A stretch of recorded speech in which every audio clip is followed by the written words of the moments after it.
A paz do Senhor a todos, estamos mais uma vez aqui na escola dominical e nós vamos estudar hoje um assunto que para os judeus é ignorado. Para os gentios que aceitaram a Cristo é extremamente normal.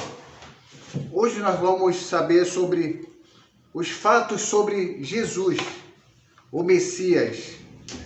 E reconhecer que Jesus é o Messias requer provas.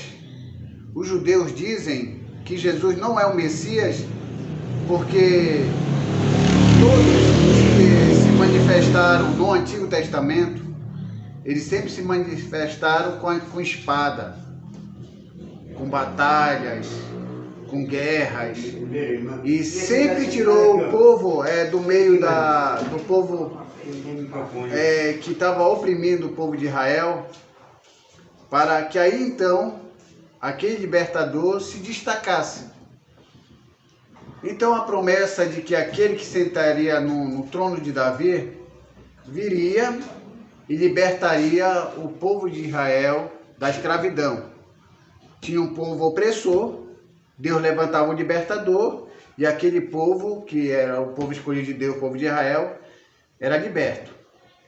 Então, o povo de Israel começou a ser oprimido outras vezes. E aí os profetas começaram a falar da vida de um, que seria o Messias. Esse Messias, para os judeus, ainda não veio. Para nós, ele já veio. Quem era o Messias? Quem é o Messias para nós? Jesus Cristo. Para o judeu, quem é Jesus? Para o judeu, Jesus é aquele cidadão que era judeu, que se revoltou contra a opressão de Roma, tentou fazer uma revolução e acabou sendo morto. É simplesmente um revolucionário para os judeus e que morreu e não ressuscitou. Esse é o Jesus para os judeus que não creem que ele é o Messias. Para nós, quem é Jesus? É o Filho de Deus, é a segunda pessoa da Trindade. Cremos que Jesus é Deus, cremos que ele morreu e cremos que ele ressuscitou ao terceiro dia. E subiu ao Pai, mas antes de subir, ele prometeu que um dia ele ia voltar. E nós aguardamos essa volta. Tem alguns teólogos aí fora, de algumas denominações, que dizem que Jesus não vai mais voltar. Mas eu creio que ele vai voltar. É isso que a palavra diz. E é isso que nós estamos aguardando. Então ele vai sim voltar. E como a gente pode provar que esse Jesus que nós estamos seguindo, que nós cremos que ele é o Messias, é realmente o Messias? Não existe outra fonte mais forte do que a palavra de Deus. Mas a palavra de Deus diz que Jesus é o Messias, segundo o que nós lemos, segundo o que nós entendemos. Existem alguns fatos na história que dizem que Jesus é o Messias? Sim. Existem pessoas históricas que disseram que Jesus existiu? Sim. Sobre a existência de Jesus, quase ninguém mais fala sobre essa questão. Claro que existem algumas pessoas bobas que diziam que Jesus nunca existiu. Mas já está provado na arqueologia, dentro dos relatos históricos, que Jesus existiu. Homens que nem criam em Jesus dizem que ele existiu. Então, sobre a existência de Jesus, nós não temos nenhuma questão para deixar em dúvida. Só que tem um porém. No tempo de Jesus, quando ele se apresentou como Messias, outras pessoas também se apresentaram como Messias. Então a maior dúvida dos judeus e a maior dúvida de alguns historiadores é que outras pessoas disseram também que era o Messias e morreram. Outras pessoas disseram que era o Messias, também foram crucificados. Então, essas pessoas foram tratadas como pessoas impostoras. Não conseguiram provar aquilo que dizia. Mas no caso de Jesus é diferente. Porque todas as profecias do Antigo Testamento comprovam que Jesus é o Messias. Os outros que diziam que era Messias não conseguiram cumprir nenhuma profecia do Antigo Testamento. Então, a gente pode perceber que aquele que se diz ser o Cristo e não corresponder com as profecias da Bíblia, esse Messias é falso. Aqui no Brasil tem um Cristo, né? Que é o Henrique Cristo. Ele diz ser o Cristo. Ele diz ser o escolhido de Deus. E que está aqui. Está aí. Falando, aparecendo nos jornais. Mas para nós ele não é o Cristo. Ele não é o Messias. O Messias voltará um dia sim. Mas muito diferente dos que aí estão aparecendo. Então, dentro da Bíblia, Deus não deixa nós sem essa informação de que um homem iria surgir na história. Deus não deixa nós em dúvida como identificarmos o Messias, como saber quem é o Messias. As profecias do Antigo Testamento são como pistas numa história de mistério. Por que mistério? Porque só entende as coisas de Deus quem é de Deus. Não adianta, irmão. Se você falar coisas de Deus para uma pessoa que não é de Deus, ela não vai entender. Ele não vai entender porque o coração dele, a natureza dele está inclinada para o mal. Então, quando a Bíblia diz assim, quem é de Deus, ouve as coisas de Deus, isso nos ensina que nós estamos preparados para receber a iluminação do Espírito Santo e entender a palavra de Deus. Então, a primeira questão que nós vamos procurar dentro da Bíblia é saber se realmente Jesus é o Messias. E qual é o primeiro texto? Qual é a primeira passagem que vai falar acerca do Messias na Bíblia? A primeira passagem que fala acerca daquele que viria, aquele que ia se manifestar, o Messias, aqui não fala o nome Jesus, mas quando a gente vai analisar o texto e vamos procurar saber quem é o descendente da mulher, a gente percebe e entende e vê que aquilo se encaixa perfeitamente em quem? Em Jesus, que vai surgir há mais de 2000 anos atrás. Então é Gênesis 3,15. Gênesis 3,15 é a primeira profecia na Bíblia que vai falar acerca da vinda de quem? De Jesus, da vida do Messias. Então esse texto de Gênesis 3,15 é interessante porque nós chamamos isso de proto-evangelho. É uma coisa que já nos vai advertindo, nos vai orientando e nos trazendo esse entendimento. Olha o que diz lá. Esse texto foi escrito em 1400 a.C. Olha, bem antes de Cristo foi escrito sobre Jesus e se cumpre em Jesus. Se isso acontecesse para se cumprir na vida de uma outra pessoa, isso não aconteceria. Então, olha o que diz lá. Então o Senhor disse à serpente, porquanto fizeste isto? Reticência. Aí depois eu vou pular lá. E porém inimizade entre ti e a mulher, e entre a tua semente e a sua semente, esta lhe ferirá a cabeça, e tu lhe ferirá o calcanhar. Então nós percebemos aqui nesse contexto que Deus fala com a mulher e fala que Deus vai colocar inimizade entre a mulher e a serpente. Quem é a serpente? A serpente, nós sabemos muito bem quem é a serpente. A serpente é o diabo. Olha, o contexto dessa passagem é a tentação e a queda de Adão e Eva enganados pela serpente. Quem é a serpente que enganou Adão e Eva?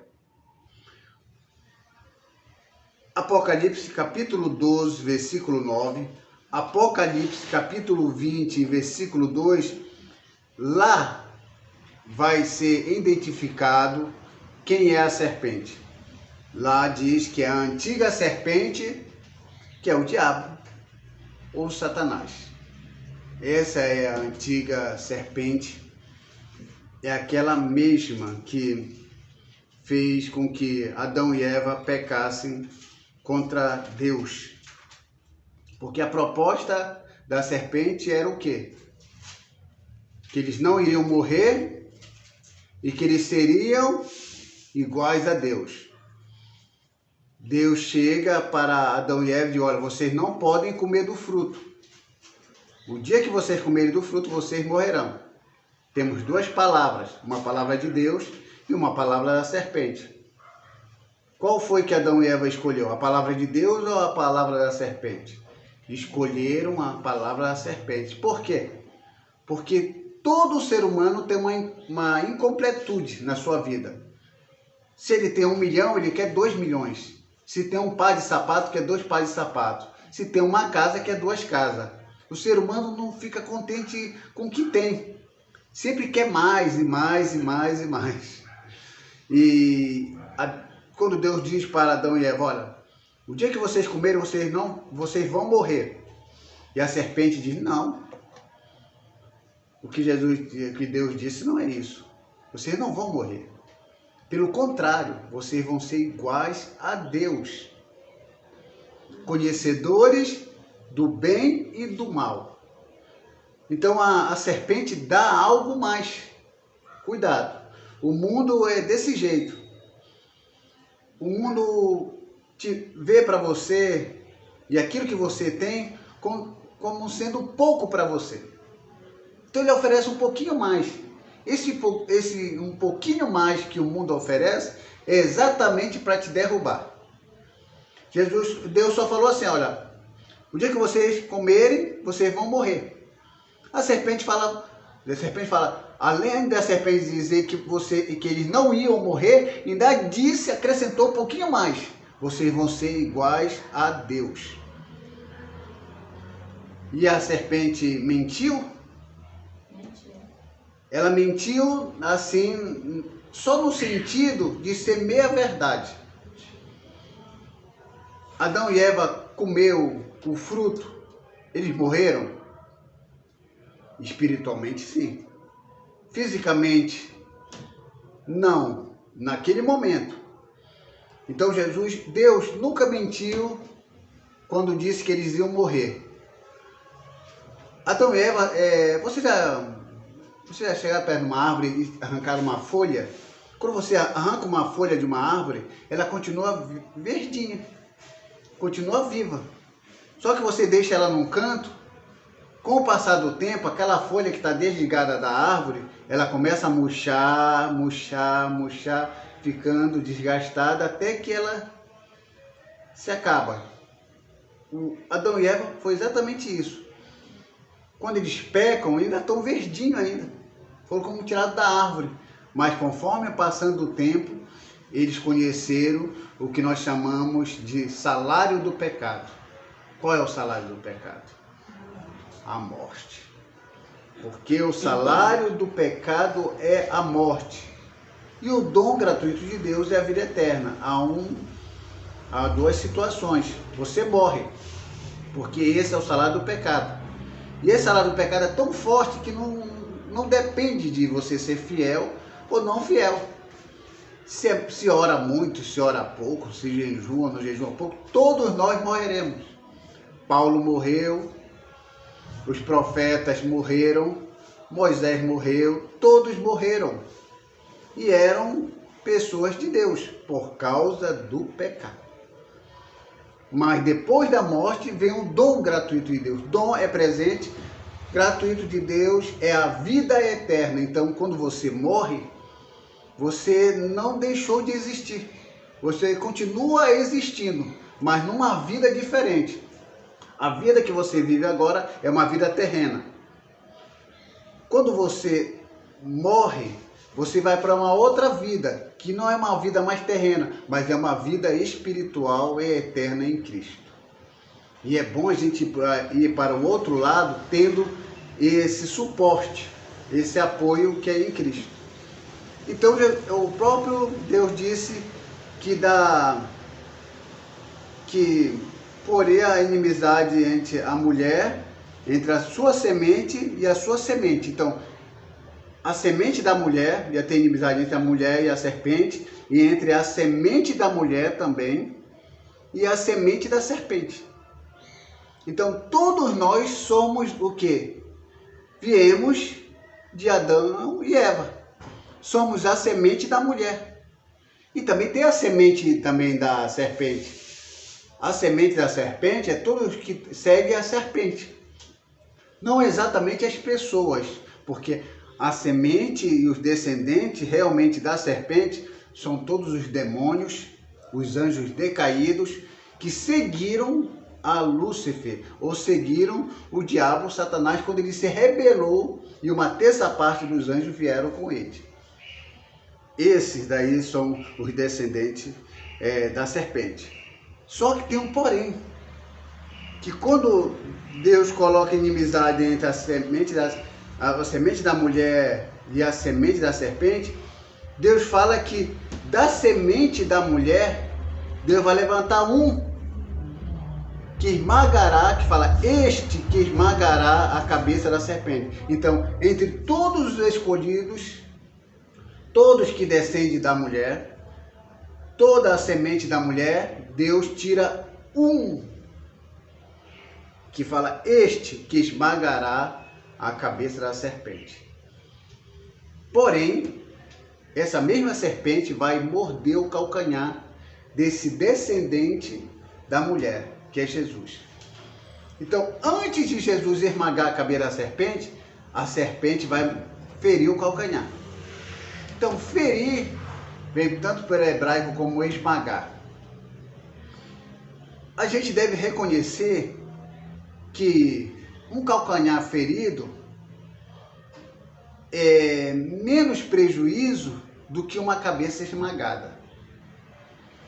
Porque esmagar uma cabeça é um ferimento mortal. Porém, um ferimento no calcanhar é reparável, ou seja, a pessoa pode se recuperar. Então, essa serpente fere o calcanhar. Esse ferimento no calcanhar significa que Jesus vai passar por toda aquela humilhação e sofrimento e morte de cruz. Aquilo significa o morder no calcanhar de Jesus. É o sofrimento de Jesus. Porém, ele ressuscita e esmaga a cabeça da serpente. Aí ele diz, todo poder me dado no céu e na terra. Então a gente percebe que a única pessoa que tem capacidade de esmagar, de ferir a cabeça da serpente é quem? Jesus. Só ele. Mas só que tem muito crente por aí dizendo, pisa na cabeça da serpente, esmaga a cabeça da serpente. Cuidado. Jesus, Filho de Deus, que pisou a cabeça da serpente, teve uma consequência de ter o calcanhar mordido, sendo ele Filho de Deus, imagina nós. Então, não pense que pisar na cabeça da serpente é tão fácil como se pensa. Porque até Jesus, para fazer isso, teve que passar pelo sofrimento de cruz. Segundo a profecia, que diz que esse te ferirá a cabeça e tu lhe ferirá o calcanhar. Que Jesus pisa na cabeça, ele é vencedor sobre a serpente, porém a serpente fere o calcanhar dele, que vem a simbolizar o que é? Todo o sofrimento que ele passou por um motivo, por nós. Aquela cruz era para mim e para você. mas Jesus disse, eu vou levar por ela, e eu vou levar por ele, e vou passar por isso. E a gente também tem que entender que quando Deus fala, porém inimizade entre ti e a serpente, Deus falando isso para Eva e para a serpente, que ia colocar inimizade, inimizade quer dizer o quê? Que não havia entre eles mais nenhum contato, nenhuma conciliação ou nenhuma comunhão. Deus estava totalmente cortando essa comunhão entre a mulher e a serpente, porque parece-me que a mulher estava tendo já um contato muito íntimo com a serpente antes, ao ponto de obedecê-la e comer do fruto que Deus disse que não era para comer. Então Deus, eu vou colocar inimizade entre vocês dois agora. E essa serpente, embora o texto fale serpente, Deus não está falando aqui com o animal. Embora apareça a palavra serpente, Deus está falando aqui com o diabo. Porque até hoje eu nunca vi inimizade entre uma pessoa e um animal. Então Deus, embora seja uma serpente, que era usada pelo diabo, mas quando Deus dirige a palavra, Ele não está falando com a serpente que anda pelo chão. Ele está falando com aquele que usou a serpente, que é o diabo, e que fez a mulher desobedecer e pecar contra Deus. Então Deus não está falando com a serpente que rasteja, Ele está falando com aquele que usou a serpente, que é o diabo. Então, nesse versículo aqui, nós temos aqui pelo menos 5 personagens, que a gente não pode esquecer aqui, olha, no Gênesis 3,15. O primeiro personagem é Satanás, porque aparece Satanás lá, enganando a mulher. Também parece a mulher, parece a semente de Satanás, que a gente sabe quem é a semente de Satanás. Semente de Satanás são todos os demônios e os anjos decaídos. E tem a semente da mulher, e finalmente tem também este que ferirá a cabeça, que é um descendente que vai sair da mulher e que vai também esmagar a cabeça da serpente. Então, quando a gente percebe tudo isso aqui, esse é o primeiro. Se alguém perguntar para você, qual é o primeiro versículo da Bíblia que fala acerca de Jesus como Messias? Aí você já sabe responder. Gênesis 3,15. É a primeira profecia que fala acerca de Jesus. E também não deixa também de falar também de uma também que nasceria do seu ventre, que seria Maria, mas todo o destaque está muito relacionado a quem? A Jesus Cristo. Então, Deus descreve o alcance do conflito. Ele envolverá todas as futuras gerações entre a tua semente, que é Satanás, e o descendente e o seu descendente, que é da mulher. 1 Pedro 5,8, 1 João 5,19. Então, tudo está relacionado, porque a única intenção do diabo é fazer com que todo o ser humano peque contra Deus. E fazendo isso, ele consegue o seu objetivo. O diabo não ama ninguém. O diabo não quer amizade com ninguém. As pessoas reúnem um grupo ali e dizem, nós somos grupos de satanistas, nós somos grupo que adora o diabo. Eles fazem esse grupo por conta. O diabo nunca vai olhar para eles como pessoas que podem ser consideradas no nível de amor que Deus tem por nós. Por quê? Porque a imagem de você, a imagem e semelhança que Deus colocou em você, continua em você até quando você não serve a Deus. Porque quem criou todos os homens foi Deus. Então, automaticamente, a nossa imagem e semelhança de Deus está em nós. Então, quando o diabo olha para o homem que bebe cachaça, que fuma maconha, que rouba, que mata e tudo, faz tudo aquilo, com tudo isso que a pessoa faz, o diabo ainda não consegue amar. Ele não consegue dizer, você é meu filho. Por quê? Porque a imagem e semelhança de Deus está ali. Então, quanto mais o diabo conseguir maltratar aquela pessoa e colocar ele na sarjeta e deixar ele ali como nada, como ele não pode fazer isso com Deus, ele faz com as suas criaturas. E aí, como eu sempre digo, o diabo até quer amar esses que fazem a vontade dele, mas ele não consegue. Porque aquele a quem faz a vontade dele tem a cara do pai. É como se o diabo dissesse, poxa, eu tô querendo te amar, mas tu tem a cara do teu pai. E não tem como.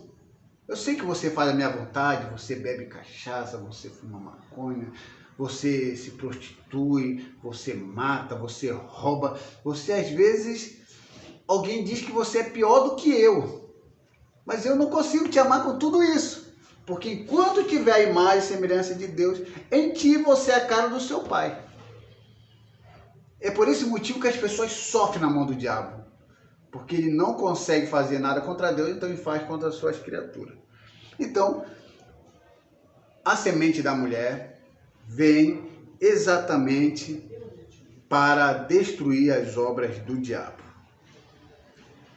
Como diz aqui, o próprio Jesus disse que ele viera para destruir as obras do diabo. João 12:31, João 16:11, que confere também com Hebreus 2:14, que diz que o próprio Jesus veio para destruir as obras do diabo. Destruir as obras do diabo é desfazer tudo o que ele está fazendo. Uma das coisas que eu acho interessante, que tem muito crente que ainda gosta disso, é de ver noticiário de coisas ruins na televisão. Que o pai matou o filho matou o pai, a mãe que matou o pai, e aquele homem que estrupou uma criança. Tudo isso é obra do diabo. Tudo isso é obra do diabo. Quando você assiste isso, automaticamente você está assistindo às obras do diabo. Em outras palavras, é como se a pessoa desse ênfase a isso, desse atenção para isso. Enquanto que tem tanta obra de Deus para a pessoa fazer, ou ler a palavra, ou ler um vídeo falando sobre Deus, e a pessoa fica ali assistindo uma desgraça de uma família, de uma obra que se concretizou com a ajuda do diabo. Com o que a Bíblia fala? Não coloqueis coisa má diante dos seus olhos. Então, quando a gente começa a assistir essas coisas, a gente está meio que dando espaço para que isso se torne enfático e se torne conhecido, porque a maioria dos crentes que assistem isso, eles ficam anunciando. Você viu o que aconteceu no noticiário? O pai matou a mãe. O filho matou a avó. Você viu? Além de ver a obra do diabo, ainda fica divulgando. E tem gente que fala no púlpito, irmão, o diabo não está de brincadeira. Eu estava assistindo ali o noticiário e o diabo usou lá um rapazinho que matou a própria mãe. O diabo, valeu. Eu não sabia que tinha alguém fazendo uma propaganda para mim, fazendo uma divulgação do meu trabalho. Meu trabalho está sendo bem reconhecido. Então a gente tem que ter muito cuidado com isso. A gente começa a falar as obras do diabo aí fora. Não precisa falar, todo mundo está vendo. Ele não faz nada escondido, ele faz para todo mundo ver. As televisões, as internet, os comentários na rua, você entra no ônibus, você vê o que ele está fazendo. Mas a gente fica feliz que Deus levantou um que pisa a cabeça dele e que o deixa no seu lugar de destruição. Então, a primeira profecia referente que Jesus é o Messias está em Gênesis 3:15.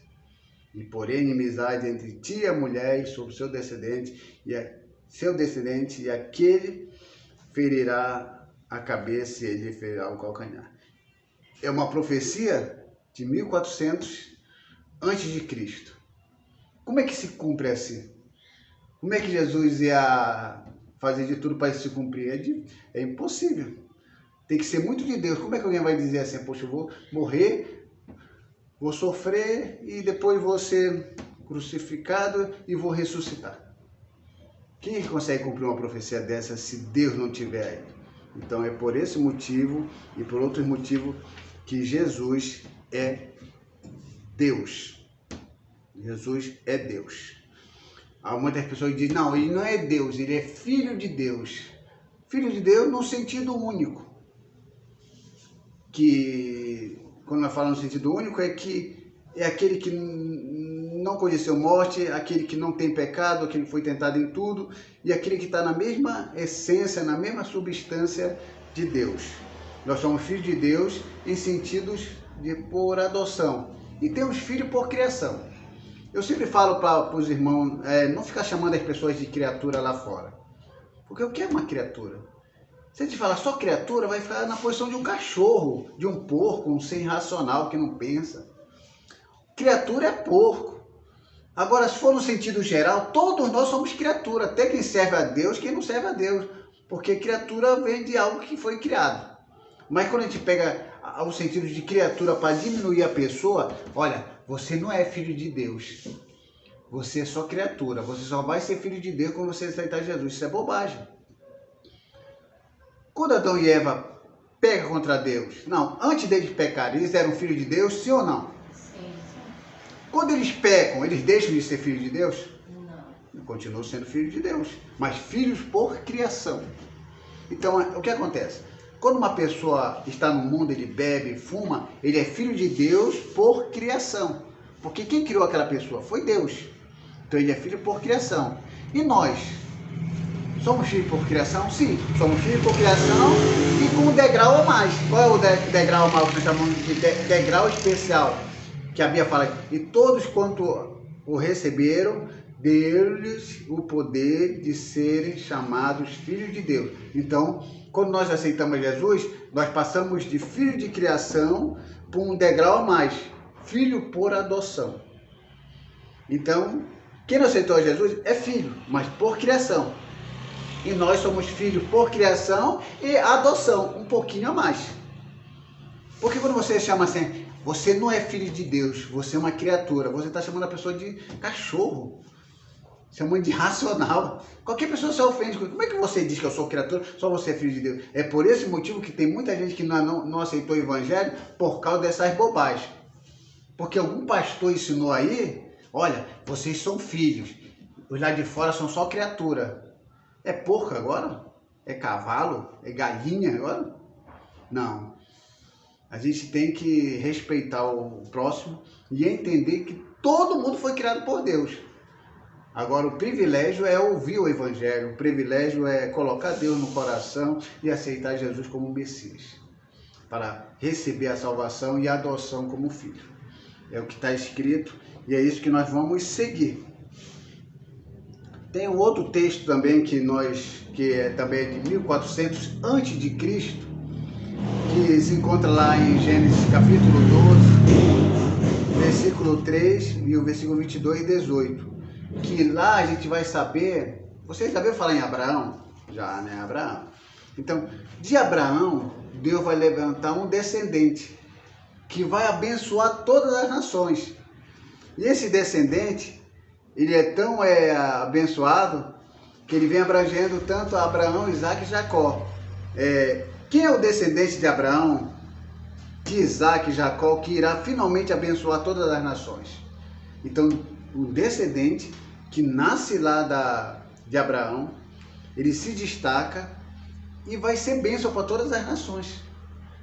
E a gente vai pegar exatamente esse descendente e aplicar, segundo a palavra de Deus, em Jesus. Então aqui diz assim, Gênesis 12, versículo 1 ao 3. Eu vou ler reduzindo.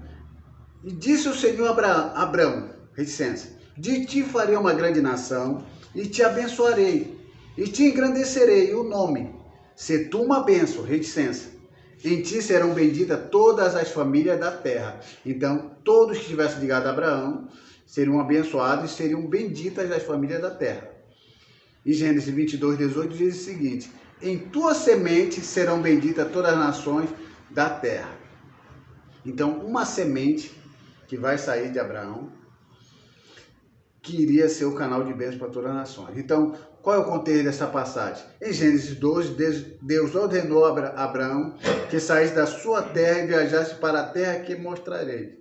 Gênesis 12, 1. Deus prometeu fazer dele uma grande nação e que toda a terra seria abençoada através dele. Essa é a bênção. Sai da tua parentela, vou te mostrar uma terra e de ti vai nascer uma nação e dessa nação vai nascer um descendente que vai abençoar todas as nações.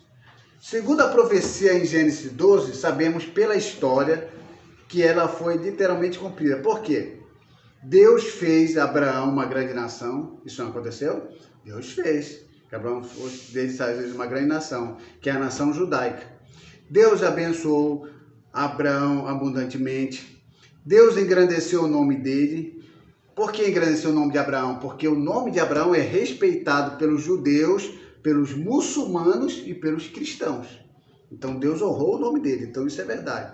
Sabemos também que todos os povos da terra foram abençoados através de Abraão, tanto cultural quanto espiritualmente.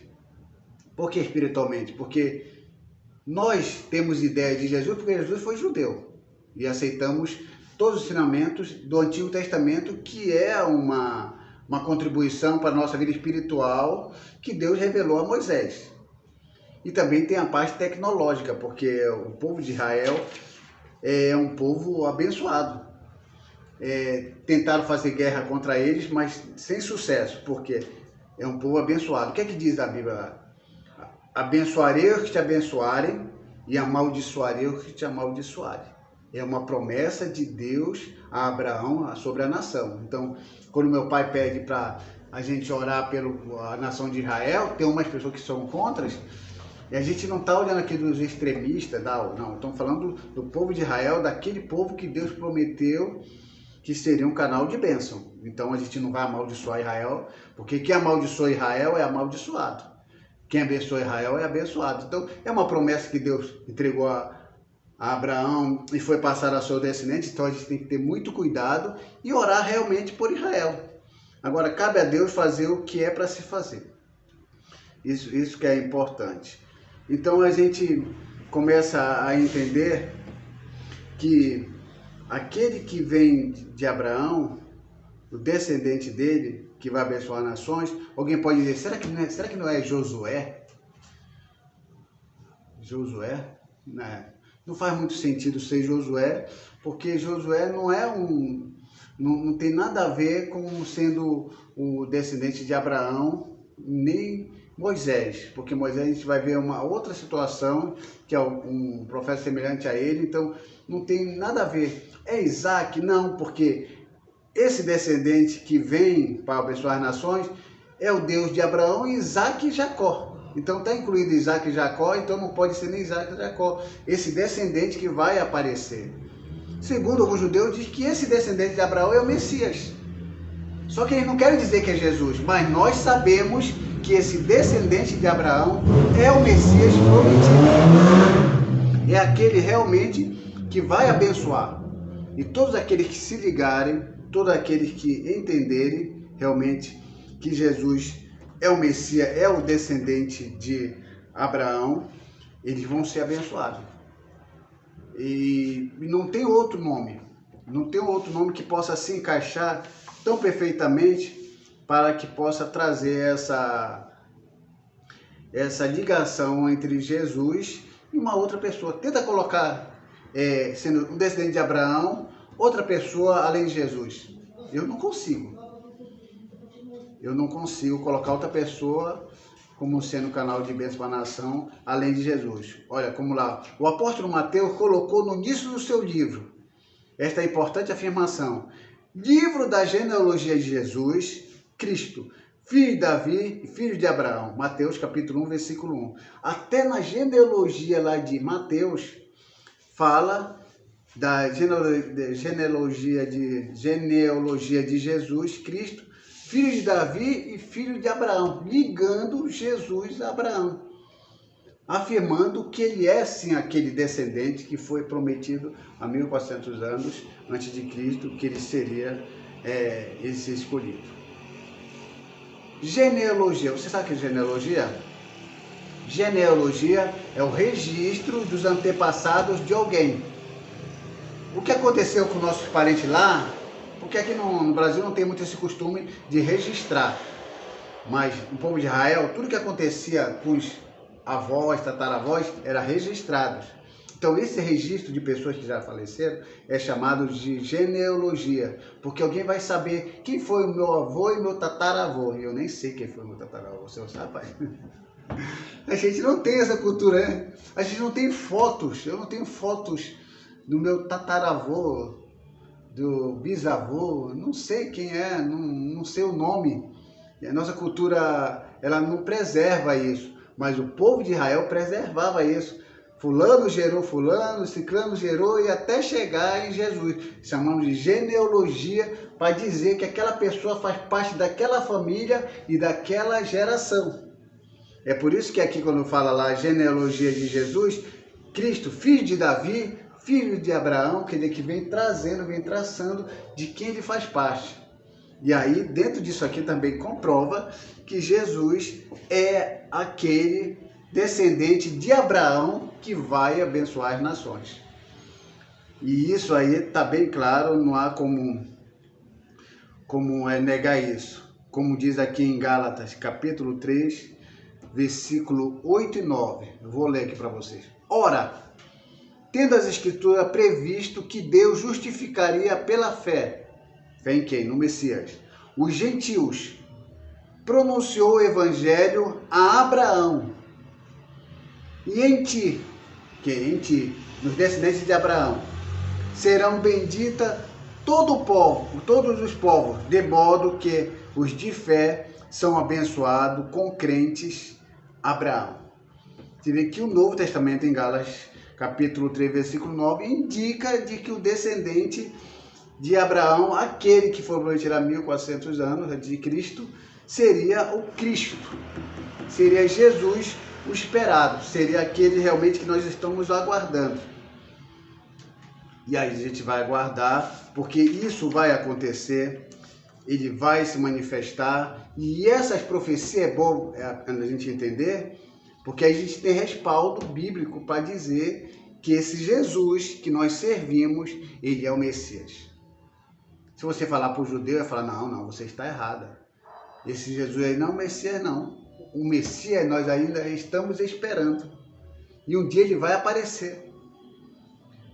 E aí fica para Deus como ele vai fazer com que esse povo escolhido de Deus entenda que Jesus é o Messias.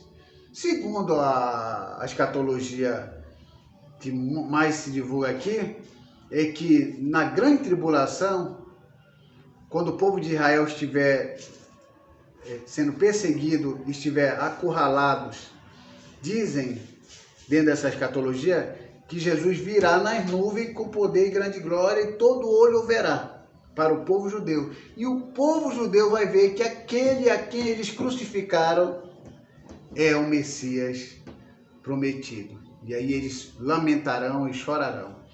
Mas Deus virá em socorro de Israel nos últimos tempos. E isso é interessante. Tem uma terceira profecia também aqui, que vocês já leram isso também na Bíblia, que é em Deuteronômio, capítulo 18, versículo 15, que fala de Moisés. Que fala, quem é o profeta semelhante a Moisés? Que diz, a ele ouvirás. Você já viram falar alguma vez sobre isso? É um texto que fala assim, eu vou ler que é Deuteronômio, capítulo 18, versículo 15 em diante. Eu vou ler aqui. Olha lá, Moisés falando. O Senhor teu Deus suscitará um profeta do meio de ti, de teus irmãos, semelhante a mim. Moisés fala que Deus vai suscitar um profeta semelhante a ele. A ele ouvirá, quando esse profeta se manifestar. Moisés está falando. Moisés foi considerado o maior profeta do Antigo Testamento. Ele fala que vai aparecer alguém semelhante a ele. E a Fena, suscitar-lhe-ei um profeta do meio dos seus irmãos, semelhante a ti. Isso já é Deus falando, que vai suscitar do meio do povo de Israel um profeta semelhante a Moisés. em cuja boca porei as minhas palavras, e ele lhe falará tudo o que lhe ordenar, de modo que aquele que não ouvir as minhas palavras, que ele falar em meu nome, disso lhe pedirei conta. Está na Torá. Então, esse é um texto de 1400 a.C., que diz: quem crê que Moisés existiu? Moisés existiu? Existiu. Então, Moisés diz que Deus vai levantar um profeta semelhante a ele. E esse profeta semelhante a ele faria o que ele fez: prodígios, e falará face a face com Deus, e teria uma comunhão igual a ele como ele tem com Deus. E esse profeta, alguns pessoas dizem que esse profeta semelhante a Moisés seria Josué. Só que Josué não é profeta. E não existe nenhum texto que diz que Josué exercesse o ministério profético. Ele era o quê? Um guerreiro. Era uma pessoa que lutou por Israel, mas nenhuma parte diz que ele era profeta. Então, Josué não ficou no lugar de Moisés como profeta. Ele ficou no lugar de Moisés como sucessor.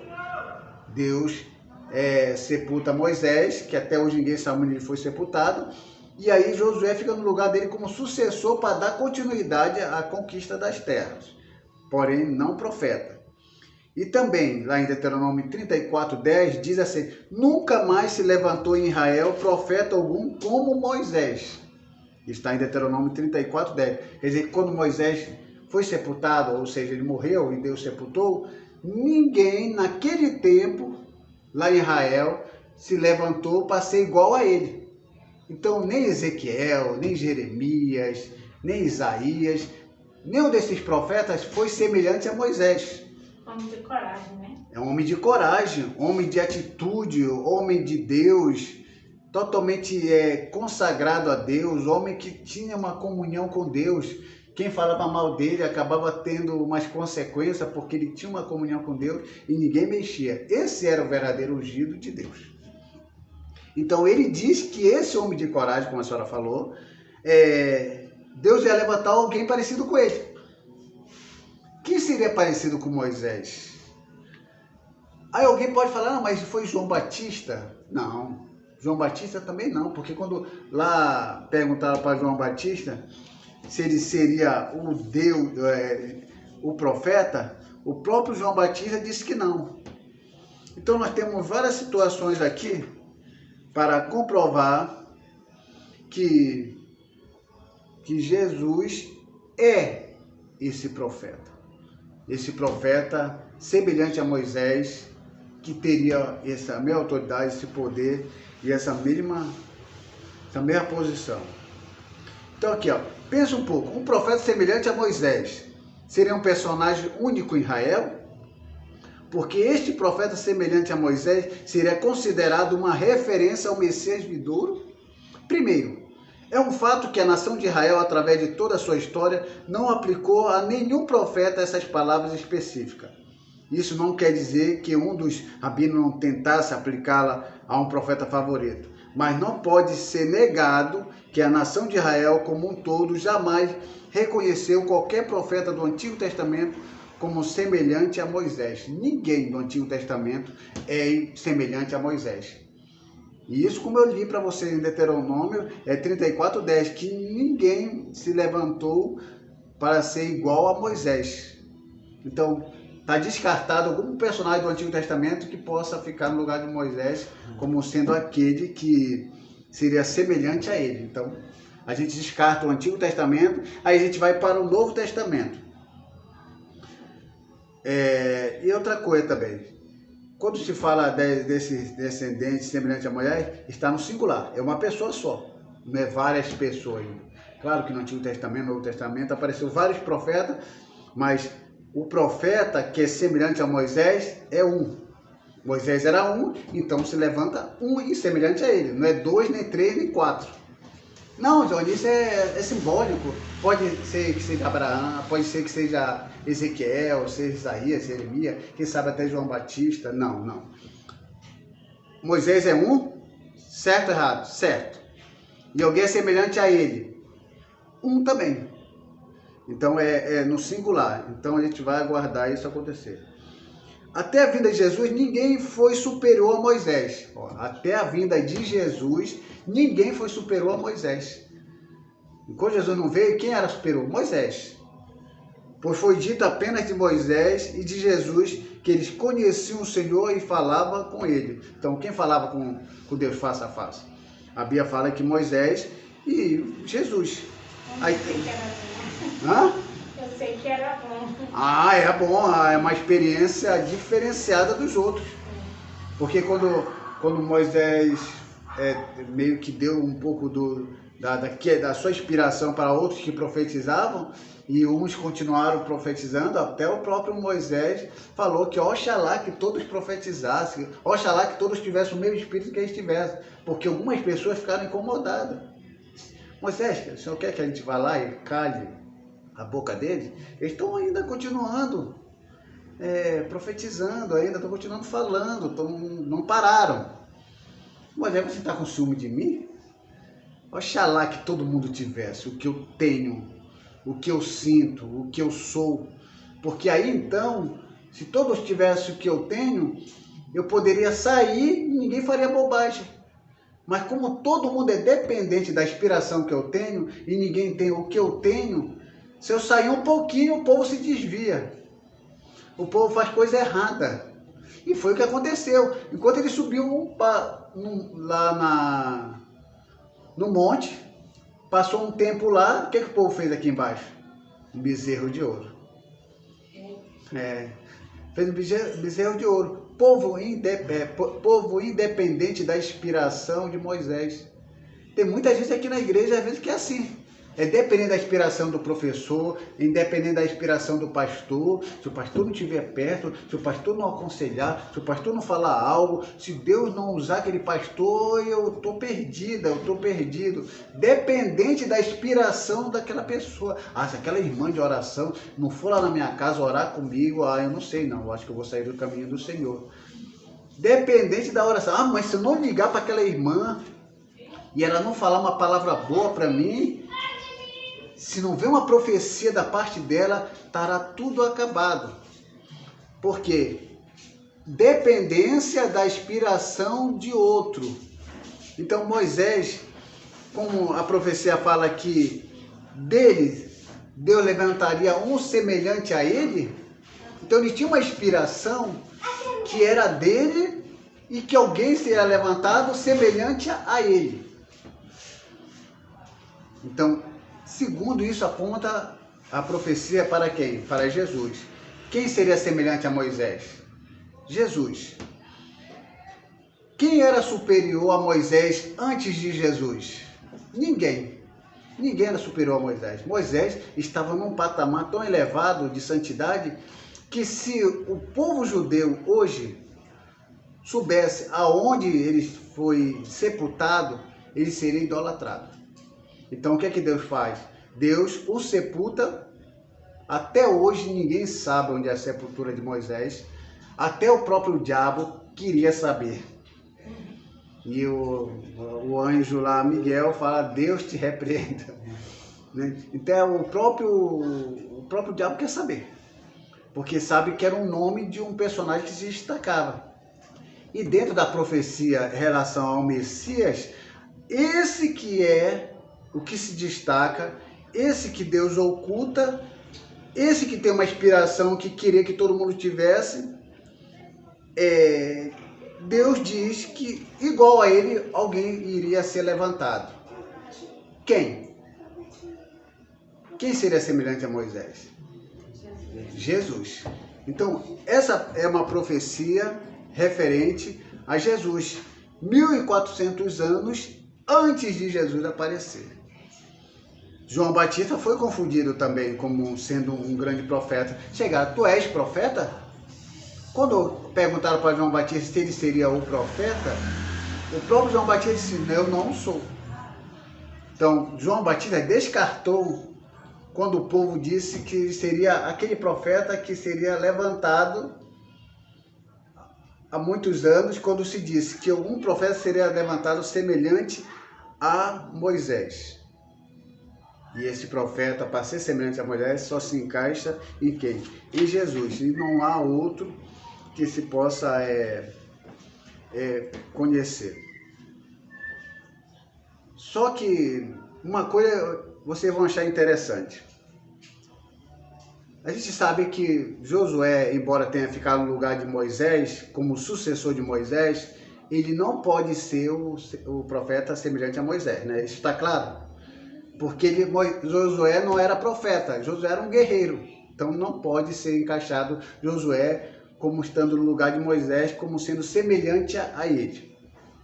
Também não pode ser Jeremias, não pode ser Ezequiel, não pode ser Isaías, porque antes de Jesus nenhum profeta se levantou tendo a mesma posição, o quê? De Moisés. Eu vou ler de novo para vocês aqui. Deuteronômio, capítulo 34, versículo 10. Nunca mais se levantou em Israel profeta algum como Moisés. Nenhum profeta.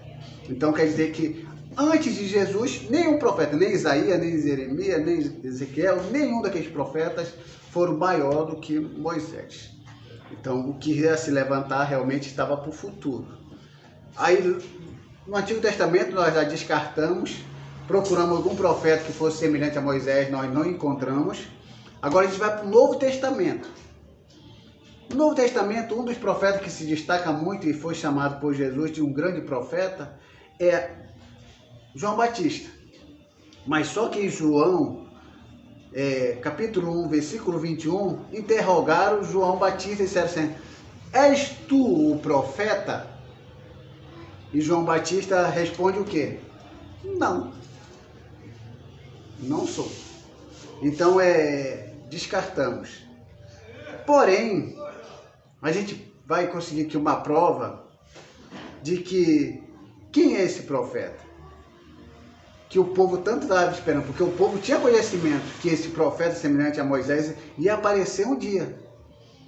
Estava em dúvida, perguntava para João Batista, o Batista disse que não é ele, então agora eles estão com uma interrogação. Quem é esse profeta que vai ser semelhante a Moisés? Então em João capítulo 6, versículo 14, também no capítulo 7, versículo 40 e no capítulo 1 e 45, olha que o povo falou acerca de Jesus. Não dá para encaixar em Jesus sendo aquele profeta semelhante a Moisés? Olha o que diz aqui.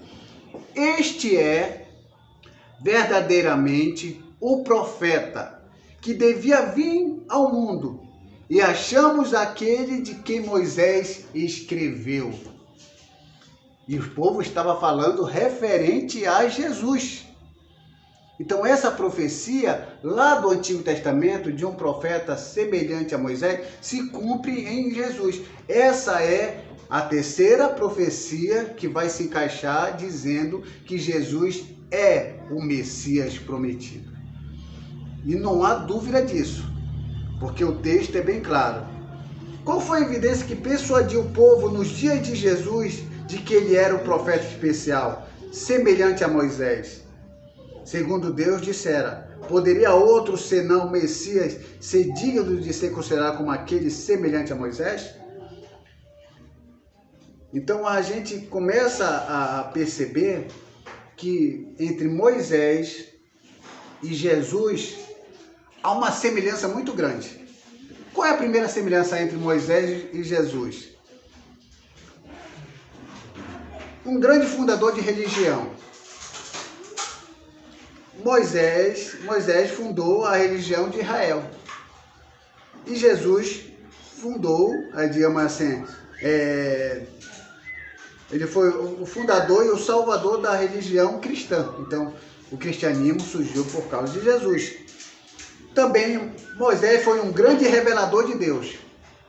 E Jesus também revelou Deus. Falou acerca de Deus. Moisés também foi um legislador. O que é um legislador? É aquele que fala sobre leis, porque Deus deu os 10 mandamentos, existem as 613 leis, mas também Jesus falou da lei. Só que Jesus foi um pouco além. Olha o que Jesus disse. Jesus disse assim: ouviste o que foi dito, que acrescentou em nenhum outro profeta tem a ousadia de dizer isso. Ó. Eu, porém, vos digo, Mateus 5, 21, 22. Então, Jesus sempre usou essa palavra assim, ouviste o que foi dito. A lei dizia isso. Porém, eu vos digo, nenhum profeta, ninguém do Antigo Testamento, nem do Novo Testamento, teve essa audácia de dizer, porém, eu vos digo. Sempre se colocando como legislador e colocando conhecedor da lei e sabendo que aquilo que ele estava falando tinha o respaldo divino. Quando Jesus acabou de proferir estas palavras, estava a multidão maravilhada da sua doutrina, porque ele o ensinava com quem tem autoridade e não como os escribas. Mateus capítulo 7, 28 e 29. Então, quando ele falava da lei, quando ele ensinava a lei, o povo percebia uma diferença entre Jesus e os escribas, os fariseus. Por quê? Onde estava a diferença? Falar com autoridade. Falar com autoridade se coloca como um grande legislador. Aquilo que convence através das palavras, e não simplesmente palavras só faladas, mas palavras inspiradas pelo Espírito Santo. Então, assim como Moisés foi um grande legislador, quando falava da lei de Deus, falava dos mandamentos do Senhor, o povo se comovia, o povo se arrependia e o povo era tocado no coração.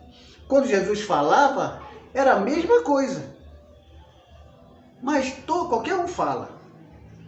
Quem não é mudo vai falar, de uma forma que o povo entenda. Os fariseus falavam como o povo entendia. O escriba, os doutores da lei, tinham conhecimento muito elevado sobre a Torá, sobre as escrituras, mas faltava o quê? A autoridade. Então, você pode vir aqui pregar, você pode vir aqui cantar, mas se não tiver unção e autoridade, de nada vale. É uma lata fazendo barulho, vazia. Então Jesus era bem diferente. Também Moisés foi um grande operador de milagres. Através de Moisés aconteceu as questões das 10 pragas. O mar vermelho foi aberto. E através de Jesus também, milagres também aconteceram. Como se diz aqui, se não tivesse feito entre eles tais obras, seus milagres, quais nenhum outro fez, pecado não teria. João 15, 24. Ou seja, que os milagres que Moisés fez, Jesus também fez, e fez até maiores. Então, não há nenhuma dúvida de que Jesus é o profeta que iria se manifestar segundo as profecias lá do Antigo Testamento, que seria semelhante a Moisés. Só Jesus deu a essa ênfase e não há como negar isso. Também Moisés também foi um grande redentor. Moisés resgatou Israel do cativeiro, da escravidão do Egito. Mas Cristo resgatou o mundo do cativeiro, da escravidão, do pecado. Também Moisés também foi um grande mediador. O que é mediador? Você sabe o que é mediador? Mediador é aquele que faz o contato entre um ponto e outro ponto. Ou seja, ele é uma ponte que liga um lado ao outro lado. Ou seja, assim como Moisés foi o mediador entre Deus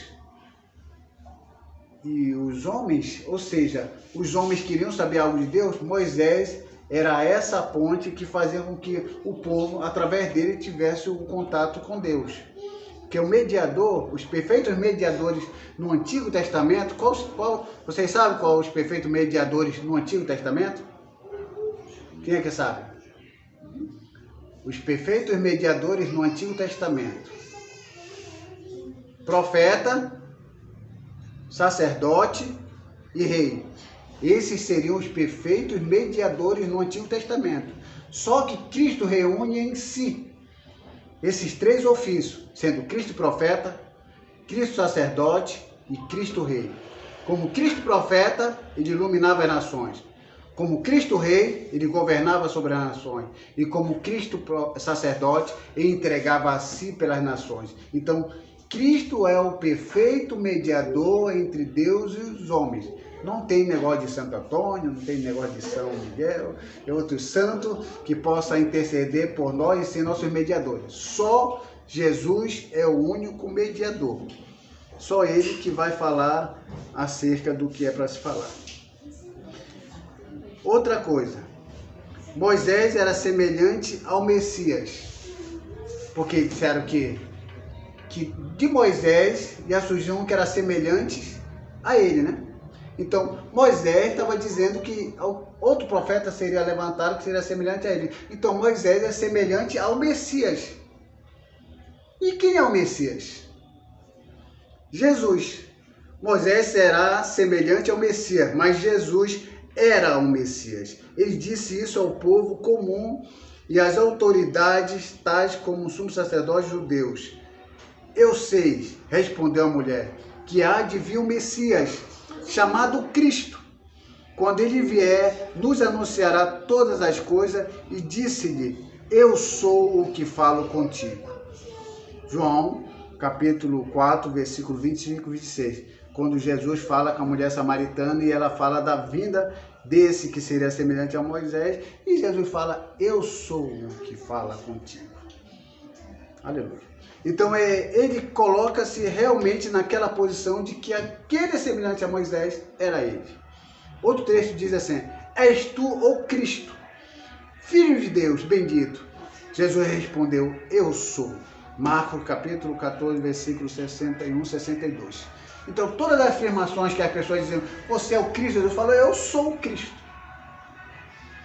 Eu sou o Messias esperado. Eu sou aquele que vocês estavam esperando. Se o povo judeu não aceita a Jesus como o Messias, é uma questão deles. Mas que, na verdade, esse Jesus que aceitamos, ele é o Messias, porque acabamos de ler aqui 4 profecias, e todas as 3 profecias estão interligadas em Jesus. Quem não crê em Jesus é ruim, né? Porque quem não crê em Jesus, automaticamente ele não tem um suporte de como chegar ao Pai. Jesus fala, eu sou o caminho, a verdade e a vida. Ninguém vem ao Pai a não ser por mim. A grande complicação está aí. Você não quer crer em Cristo? Você não quer crer em Jesus? Ok, mas para chegar em Deus, para conhecer a Deus, tem que ser através de Jesus. Agora, se Deus tem uma salvação específica para o povo judeu, é uma outra questão. Para todos aqueles judeus que não aceitaram a Cristo como Messias, e aí Deus vai levar em consideração pelo respeito que eles têm aos mandamentos, que é a Torá, aí requer uma avaliação da parte de Deus em relação a isso. Porque Deus sabe como é que vai tratar essas pessoas. Então eu vou finalizar aqui nessa 4ª profecia, que é o Salmos 22. Quem é o crucificado? Esse é um salmo de 1000 anos antes de Cristo. Esse salmo foi escrito por Davi. E aí esse é referente ao sofrimento, é o contexto do que está escrito, referente ao sofrimento de Davi, o que ele passou, pela perseguição que ele passou. E os teólogos, lendo esse texto, perceberam que esse texto também é uma profecia que vai se encaixar naquele que ainda ia nascer, 1000 anos antes de Cristo. Quem é que consegue cumprir uma profecia 1000 antes de nascer? Fala aqui, eu lanço uma profecia aqui, daqui a 1000 anos se cumprir na vida de uma pessoa. É difícil. É difícil. Só tem que ter coisa de Deus aí. É por isso que a Bíblia é inspirada. Desde lá de Gênesis 3,15 que nós lemos que aquele que nasceria e esmagaria a cabeça da serpente se encaixa perfeitamente em Cristo, 1400 anos antes de Cristo. Então a gente não tem nenhuma dúvida que Jesus é o Cristo. Então aqui em Salmos 22, além de ler do 1 em diante, que diz assim, Deus meu, Deus meu, por que me desamparaste? Reticência, eu vou reduzir aqui. Todos que me veem zombam de mim, afrouxam os lábios, meneiam a cabeça, ou sacudam a cabeça, confiou no Senhor, livre-o ele, salve-o, pois nele tem prazer. Reticência. Derramei-me como água e todos meus ossos se desconjuntaram. Desconjuntaram não é a mesma coisa de quebrar. Desconjuntar é sair do lugar. Meu coração fez-se como cera e derreteu-se dentro de mim. Secou-se o meu vigor. como um caco de barro, e a língua se me apega ao céu da boca. Assim me deita no pó da morte, cães cercam uma aos meus pés. Posso contar todos os meus ossos. Eles estão me olhando e encarando em mim. Repartem entre si as minhas vestes. Olha, tudo profecia encaixada em Cristo. E sobre a minha túnica deitam sorte. Vê que esse Salmo 22, embora fale do sofrimento de Davi, a gente vai perceber que vai se encaixando perfeitamente em todo aquele evento em que Jesus estava passando, sofrendo a morte de cruz. E aí a gente aqui vai pegar algumas partes daqui desse próprio texto. Diz: Deus meu, por que me desamparaste? Vocês já ouviram essa frase em algum lugar? Quem foi que falou essa frase quando estava na cruz? Jesus. 1000 anos antes, alguém falaria essa mesma frase? Jesus pronunciou exatamente essas palavras quando estava morrendo na cruz. Mateus 27, 46. Ele expressava corretamente sua tristeza ao carregar a culpa pelos pecados do mundo inteiro. 1 Pedro, capítulo 2, versículo 24, 1 João, capítulo 2, versículo 2. Em outras palavras, o fato do pecado de toda a humanidade serem colocados sobre ele resultou na sua separação temporária do Pai. Gálatas, capítulo 3, versículo 13 a 14. Então, quando ele fala, Deus meu, por que me desamparaste? Foi ali uma separação temporária, pelo aquele momento de angústia, por ele carregar todos os nossos pecados e sofrer por toda a nossa iniquidade e transgressão. Esse é Jesus que lá em Salmos, número 22, está dizendo, e que aquele mesmo que está ali sendo indicado como sombra, a realidade acontece aqui na vida real de Jesus. Outra parte também que está no texto lá do 22. E todos que veem zombam de mim, afrouxam os lábios e meneiam a cabeça. Jesus foi zombado quando estava na cruz? Sim. O significado da palavra meneiam é balançar ou sacudir a cabeça. Diz que era filho de Deus, diz que tinha poder. Olha aí, olha a situação dele aí. Tudo mentira. Agora tá morto aí, não pode fazer nada. Não consegue salvar ninguém, nem a ele mesmo. Aí começava a zombar. Até aquele que estava ao lado pediu para que Jesus também salvasse a ele e a ele também. E o outro que já falou, não, você não vê que você está falando com uma pessoa que não fez nenhum dano à sociedade e que não fez nenhum pecado? Então, meneiam a palavra, menear significa balançar a cabeça, em zombaria. Também em gesto de desprezo, inclui fato de adversário não só aprovar o sofrimento da vítima, como também sentir prazer em observar as adversidades e calamidades. Então, havia um prazer em balançar a cabeça e zombar daquele que dizia ser alguma coisa. E aí, você não é o Salvador? Por que agora você está aí nessa situação? Então há um prazer em fazer isso. E isso acontece nos nossos dias. Pessoas que pregam bem e querem servir ao Senhor com fidelidade, mas em um determinado momento da vida, essas pessoas, elas deslizam. E aquele que estava lá, que nunca estava muito bem com Deus, falava, olha eu. Olha o santarrão aí. Olha a santarrona aí. Achava que era melhor do que todo mundo. Achava que orava mais do que todo mundo.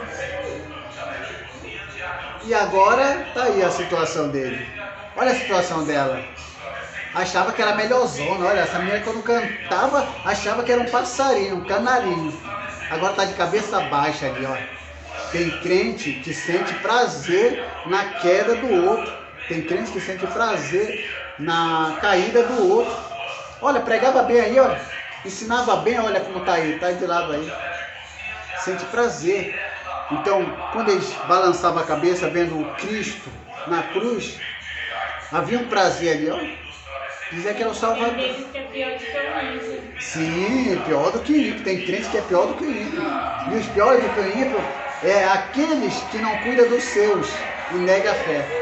A Bíblia fala, aquele que não cuida dos seus é pior do que o ímpio e negou a fé. Esse carro é chato, hein? Mas eu vou falar um pouquinho mais alto aqui, ver quem é que fala mais alto. Então existia esse prazer. Então, 1000 anos antes já falava que alguém ia zombar de Cristo. Que iam fazer e não ia reconhecer dele. Mas isso aí era só para se cumprir o que estava escrito no livro sagrado. Outra parte também, que está lá também no Salmo 22, que fala assim, derramei-me como água e todos meus ossos desconjuntaram-se. Meu coração se fez como cera, derreteu-me dentro de mim, secou-se o meu vigor como um caco de barro. Quando os ladrões tiveram a dificuldade de morrer, o que é que fizeram com os ladrões? Quebraram as pernas. Só que Jesus não quebrou a perna. Como é que uma profecia dessa se cumpre assim tão maravilhosamente? Alguém fala assim, não, é que Jesus queria que a profecia se cumprisse nele, então ele fez com que tudo se cumprisse, ele ajudando a profecia. Como é que Jesus ia dizer, olha, vocês não quebrem minhas pernas e quebram só as pernas dos outros para se cumprir o que está escrito acerca de mim? Primeiro que não quebraram as pernas de Jesus, por quê? Porque quando chegaram lá na cruz, Jesus já estava morto. E por que quebrava-se a perna? Você sabe por que quebrava a perna? Para quê? Quebrar a perna para quê? Para que quebrar a perna? Para morrer mais rápido. Por quê? Lá na cruz. Você sabe? Eu vou dizer para vocês o que acontecia. Lá na cruz, embaixo do pé, tinha, às vezes quando era pregado, ou então tinha um calço. Não tinha um negócio que ele sustentava o pé? Ele sustentava o pé. Aí, essa parte que sustentava o pé, aquilo parece até que era o povo queria ajudar, né, o criminoso ali, porque ele sustentava o pé ali, aí não forçava muito o escravo em cima do pé. Mas não, aquilo ali era fazer com que a morte não acontecesse logo. Por quê? Porque quando o criminoso estava pregado na cruz, ele ficava dias e dias ali. E a perna começava a cansar. Quando a perna começava a cansar, o corpo começava a descer. E essa parte dos nervos começava a se esticar. E como começava a se esticar, a pessoa começava a ficar com falta de ar. Começava a ter uma asfixia. Então, ele começava a perder ar, para ele voltar a respirar, ele tinha que levantar o corpo de novo, respirar e não morrer. Aí cansava de novo, descia de novo, aí ele sustentava o pé lá embaixo, levantava o corpo. Então todas as 7 palavras que Jesus falou, Deus meu, não me... Por que me desamparaste? Toda vez que ele tinha que falar, ele tinha que erguer o corpo, para não morrer de asfixia. E o que acontecia para quebrar as pernas? Quando quebrava-se as pernas embaixo, o corpo descia, e a pessoa não tinha mais uma sustentação para elevar o corpo. Então a pessoa morria por asfixia, por falta de ar, de respiração. É por isso que quebrava as pernas aqui, para a pessoa descer de vez. E quando descesse, como é que ela vai subir de volta? Aí não subia de volta e morria por asfixia. Então por isso que quebrava as pernas. E outra coisa, não quebraram as pernas de Jesus, por quê? Primeiro, porque ele já estava morto. Segundo, porque as profecias diziam que ele não teria os seus ossos quebrados. Então foram desconjuntados realmente, mas quebrados não. Porque esse é um símbolo do Cordeiro da Páscoa, que se comia o Cordeiro sem quebrar os ossos. Então Jesus se encaixa perfeitamente nessa questão que fala assim, derramei-me como água e todos os meus ossos se desconjuntaram. Desconjuntar é a mesma coisa de quebrar, então não quebrar os ossos de Jesus. O sangue de Jesus na cruz derramou-se do seu corpo como água. E também é um fato que a crucificação desconjunta os ossos e o corpo. Foi isso que aconteceu com Jesus. Finalmente o vigor de Jesus secou, vigor é força. E ele teve sede e depois morreu. João, capítulo 19, 28, 30.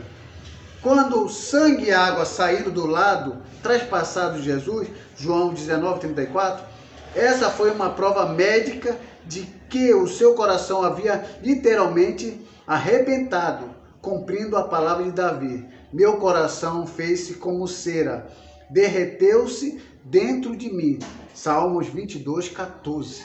E isso que aconteceu com Jesus. Outra parte também que vocês vão ler lá no texto 22 lá de Salmo é: cães me cercaram, súcia de malfeitores me rodearam, transpassaram-me a mãos e os pés.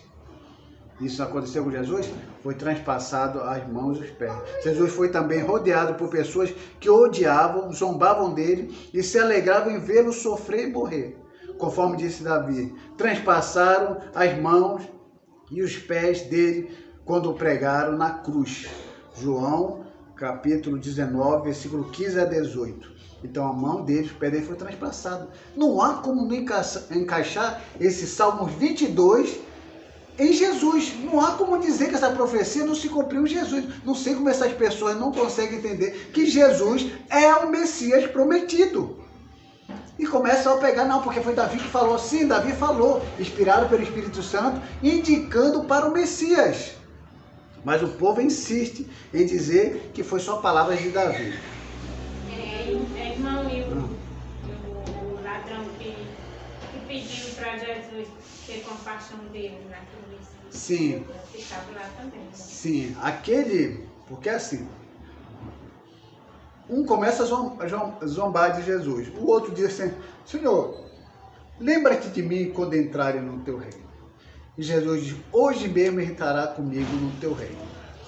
O que acontece é o seguinte, o reino de Jesus, o paraíso, tem duas localizações diferentes. Antes da morte de Jesus, todas as pessoas que morriam, tanto Abraão como Isaac, antes de Jesus, digamos que aqui é a cruz de Cristo. Antes da cruz de Cristo, todos que morriam iam para um lado chamado Sheol, ou Hades, chamavam de inferno. E nesse inferno tinha uma divisão, que tinha um grande abismo, que era um lugar de descanso e um lugar de tormento. Quando você lê a história do rico e Lázaro, você vê que Lázaro está no lugar de descanso e o rico está no lugar de tormento. Segundo a Bíblia, alguns interpretam não como sendo uma coisa que acontece com as pessoas que falecem. Outros que não aceitam que as pessoas ficam conscientes depois que morrem, dizem que aquilo estava relacionado aos líderes religiosos daquele tempo. Isso é uma interpretação da Adventista do Sétimo Dia, é uma interpretação da Testemunha de Jeová, que eles não querem aceitar que quem morre vai para um lugar de tormento. Ok, esse é o direito deles, então essa é a interpretação deles. Mas segundo a palavra de Deus, diz que todos que morriam, tanto Abraão, Isaac e Jacó, iam para o Sheol. O Sheol, no hebraico, quer dizer sepultura. Arde também quer dizer sepultura e alguns contextos da palavra de Deus, mas também não é só sepultura na terra, mas significa o mundo dos mortos, onde todos que morrem vão para lá. Então quem morria ia para esse lugar, ok. Só que a Bíblia fala que depois da morte de Cristo, a Bíblia fala que Jesus levou o cativo do cativeiro.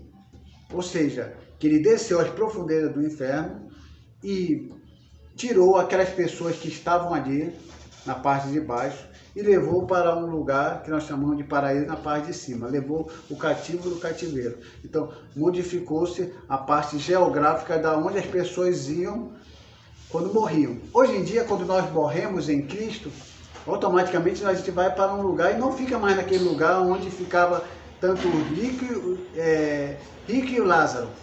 Porque essa é uma interpretação teológica mais aceita pelos teólogos, de que ninguém desce mais para ficar nesse lugar onde havia um grande abismo que separava um do outro, mas Aquele lugar continuou vazio depois da morte de Cristo, e agora a gente, quando morre, vai para um lugar que é um paraíso, é um lugar preparado para Deus até o último dia.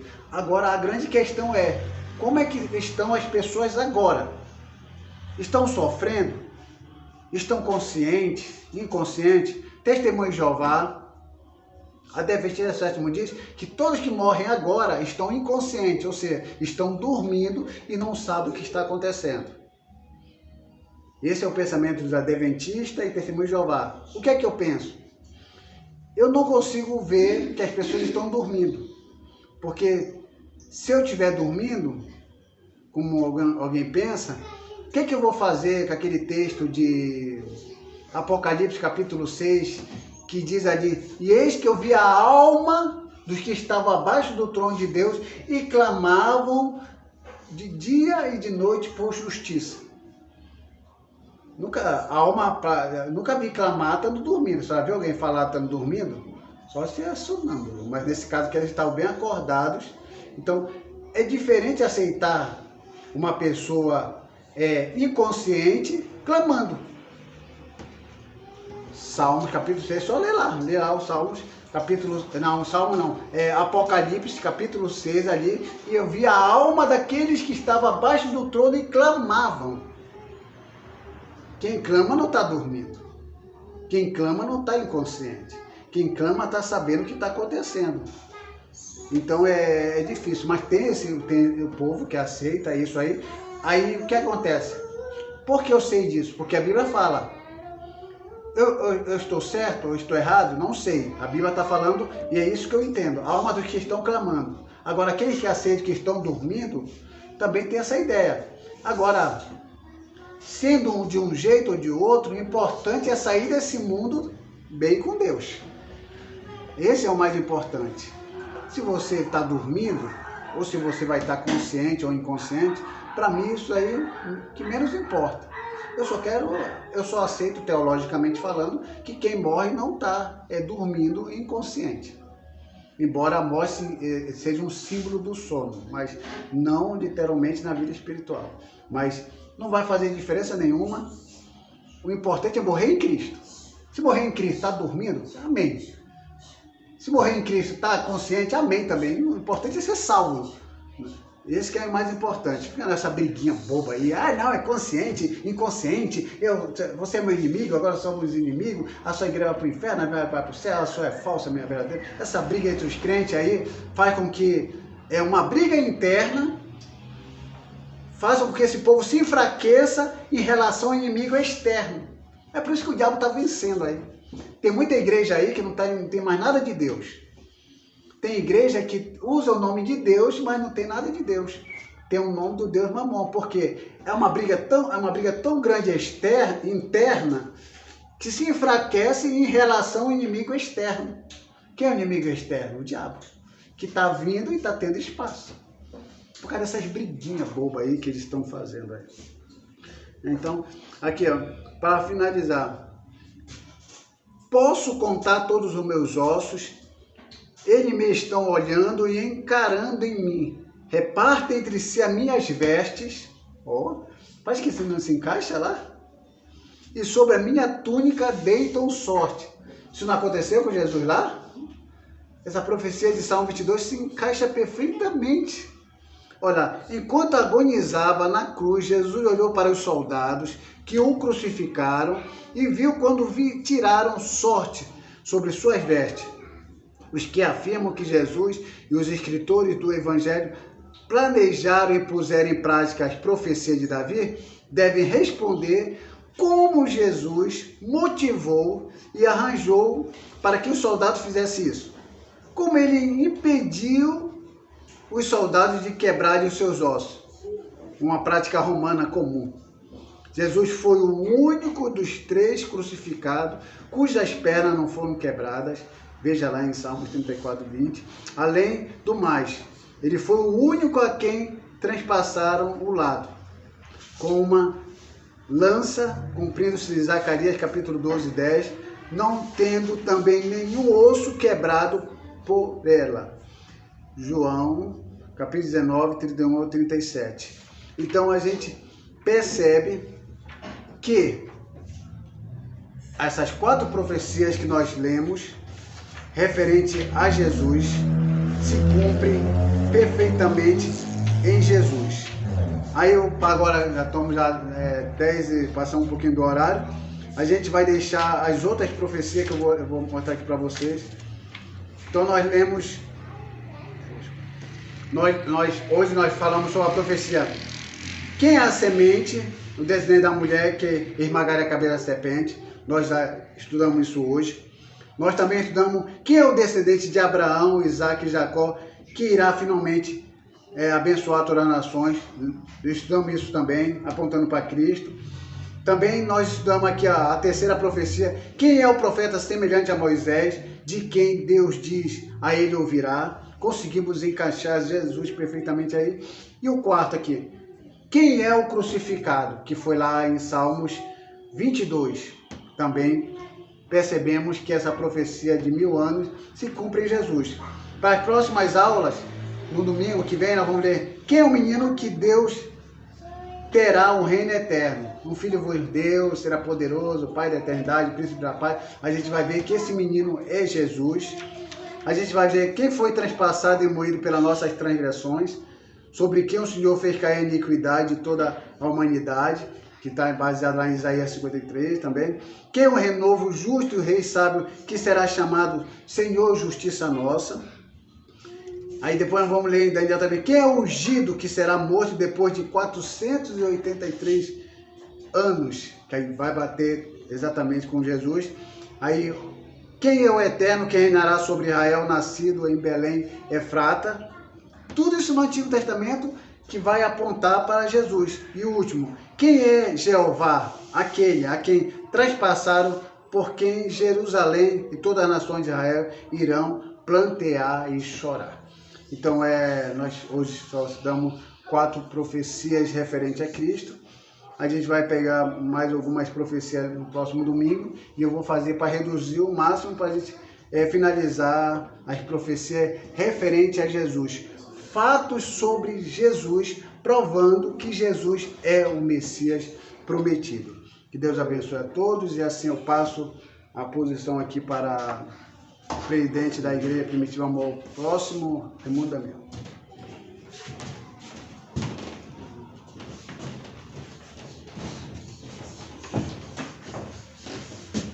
Graças a Deus, finalizamos mais uma aula esse domingo, né? Deus abençoe os irmãos que cooperaram nesta manhã. Hoje à noite nós temos culto, família comemorar o domingo, né? Hoje na Igreja Católica é Ramos, né? Dia de... Mas hoje vamos comemorar Cristo Jesus, nossa vida, né? Vamos trazer o nosso coração, derramar diante de Jesus Cristo. Vamos orar, agradecer a Deus. Convido você, o culto de família hoje à noite, 19 horas, você está na live dessa transmissão e você é o nosso convidado nesta noite. Vamos orar e apresentar nosso sacrifício diante do Senhor, né? Às vezes aproveitamos para ir um sacrifício no domingo, né? Oramos, colocamos nossos propósitos, nossos objetivos diante de Deus. Curve somente sua cabeça, vamos orar. Amado Deus, querido Jesus, queremos agradecer a Ti, meu Pai, mais um dia, meu Deus, que nos desse, reservar-se para Te adorar, celebrar, meu Pai, na Tua presença gloriosa, Pai. Queremos tributar a Ti, Deus, toda a honra, toda a glória, todo o louvor, toda a glorificação, toda a exaltação a Deus, Abraão, Isaac e Jacó. Queremos agradecer por tudo, Pai, pelo Teu Espírito que operava nesta manhã.